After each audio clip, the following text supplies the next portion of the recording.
All right, Rob Ferrari here, and I gotta say, I've had about enough of these midsummer theatrics.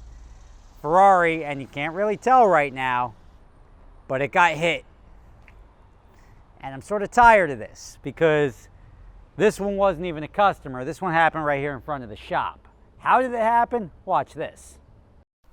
All right, so what are we doing? We're backing out. We're looking to pull this hot rod right into the spot over here so it can get into the service bay at some point. So you start pulling over. There's a little incline. It's a manual car. Give it a little gas. Here's when you realize there's no brakes. So logic would say, hit the other pedal. And luckily, you can use the car in front of you to stop. Now, here's where you really defy logic. Any normal person would just drop it in reverse and smash the gas again. Yep, there we go. You can just use it, rest it against the Ferrari. That's probably a better place to stop the car. Get out, survey the damage, say it doesn't look so bad. Yeah, it doesn't look too bad. Nobody's going to notice this one. Yeah, just brush it off a little bit. There we go. Good to go. Just leave the car right in the middle of the driveway, and we'll figure it out later. I know. What did you just watch, right? Like, I saw that. I got the call, said, hey, backed into your Ferrari by accident in front of the shop. I was like, all right, whatever. Like, how bad is it? Oh, no, it's just a plastic piece. Well, no, it's more than just a plastic piece. We'll get to that in a second.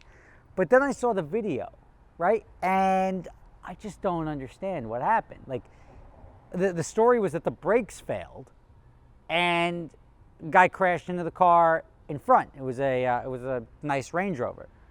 Crashed into the Range Rover. I'm like, oh, okay, cool. The brakes failed.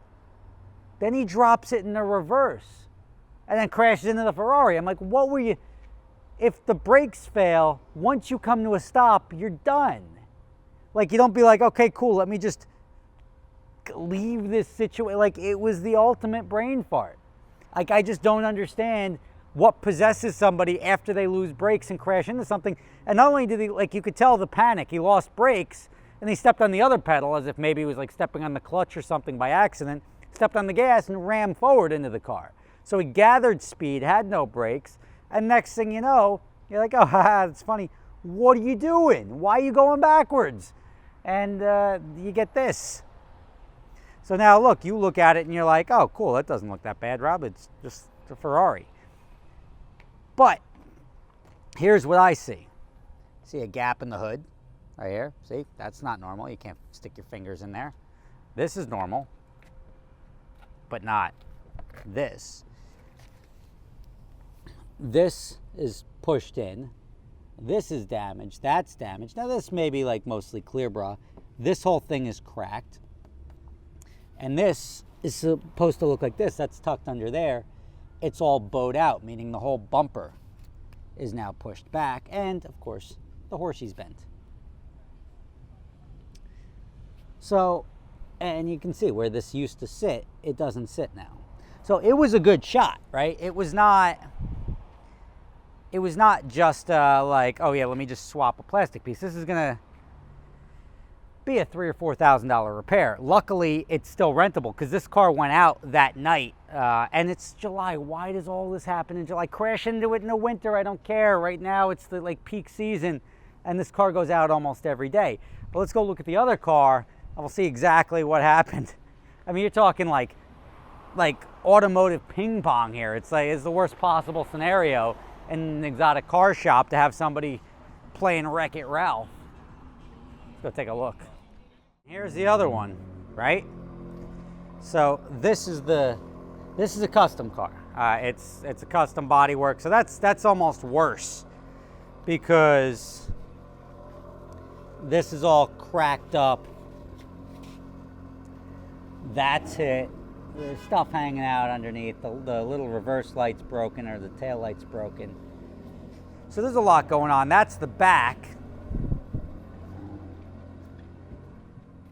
And then the front from where it hit the other car is, you can see here and like here a little bit. It's not, the front actually weathered pretty well for what ultimately happened. Because I mean, think about it. It's not like a creep. It was a like acceleration into it. So it was ramming speed. Oh, and then you see up here above the light also took a shot. Now, when you start looking into it, come here, you. Does that stay up on its own? Of course not. here is ultimately the problem where you learn this in mechanics school. That needs fluids. And without fluids, you get ramming speed. And these are just capped off. Those are for looks. But otherwise a cool car. I'm not a fan of the pink engine block or the valve covers. But hot rod was truly hot rodding and caused a little bit of havoc. And you can obviously see here too. This is unfortunate because it's all a repair, right? Like, and you can see the brush marks up here. This is not something, this is all one piece. This entire back of the car is one piece. So it'll get a repair. It sucks, but that's what you have to be careful with. That's why when you go to a shop and you see something written on a windshield that says like no brakes, you got to pay attention. Here, there was, the customer said there was an issue potentially with the brakes to check them out, but not that they were going to fail completely. That's my fear with my Mercedes, that the brakes are going to fail completely, and I don't want this to happen to me. Brakes are the worst part of the car to lose because you feel so helpless without brakes. Without power, great. You're without power, you can pull over. Without brakes, you can't stop, and you have momentum that you can't shed.